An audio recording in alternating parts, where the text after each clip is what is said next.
Bordaqda dədə-baba üsulu ilə getməkdə hansı səhvləri eləyirsiniz? Bu gün onunla danışacağam.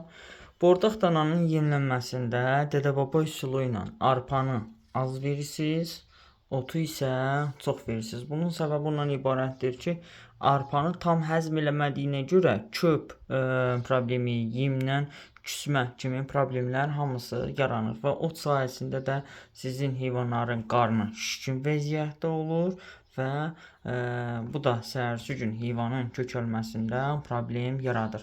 Bəs bunun qarşısını necə almaq lazımdır? 15% proteinli yem və yem qatqılarından mütləqli şəkildə istifadə etmək lazımdır. 2500 kalori isə enerji olmalıdır.